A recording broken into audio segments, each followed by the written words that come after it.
Hi, this is సంధ్య. ఈ రోజుల్లో తల్లిదండ్రులకి మీ పిల్లలకి మంచిగా మ్యూజిక్ నేర్పించవచ్చు కదా అంటే వాళ్ళు ఏం చెప్తారో తెలుసా? ఇప్పుడు వాళ్ళకి ఆ స్కూల్లో చెప్పే సబ్జెక్ట్స్ చదువుకోవడానికి ఏ టైం లేదు, వాళ్ళకి ఇంకా మ్యూజిక్ ఎక్కడ నేర్పించాలి మేము అని అంటారు. వాళ్ళకి మ్యూజిక్ పెట్టే టైంని ఇటు సబ్జెక్ట్ మీద పెడితే వాళ్ళకి ఇంకొంచెం ఎక్కువ మార్కులు వస్తాయి కదా, ఇంకెక్కువ చదువుతారు కదా అని లాజిక్ చెప్తూ ఉంటారు. కానీ ఇట్లా లాజిక్ చెప్పే పేరెంట్స్ కోసం ఇప్పుడు యూకేలోని అబెర్డీన్ యూనివర్సిటీ శాస్త్రవేత్తలు ఒక పరిశోధన చేసి తేల్చిన విషయం ఏంటంటే, వీళ్ళు అత్యాధునిక పరికరాలు ఉపయోగించి పిల్లలపైన పరిశోధన చేశారు. మామూలుగా పిల్లలు ఏదైనా నేర్చుకునేటప్పుడు మెదడులోని ఎడమ అర్ధభాగం యాక్టివ్గా ఉంటుందంట.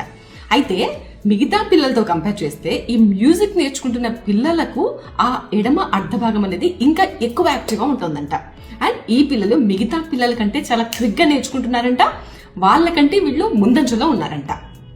సో ఇవన్నీ కూడా మనకు అబెర్డీన్ శాస్త్రవేత్తలు చెప్పక ముందే తెలుసు, కానీ ఇవేంటంటే విత్ ప్రూఫ్స్ వాళ్ళు నిరూపించారనమాట.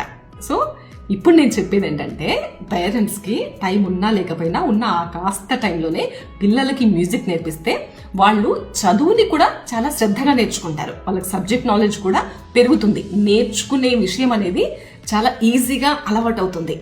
అండ్ మీరు గమనించండి, మ్యూజిక్ నేర్చుకున్న పిల్లలు మిగతా పిల్లల కంటే యాక్టివ్గా ఉంటారు, ఎప్పుడు ఎనర్జెటిక్గా ఉంటారు, వాళ్లకు ఉన్న దాంట్లోనే సంతోషంగా ఉండడం ఎలాగో తెలుస్తుంది. ఒక ఫ్రెండ్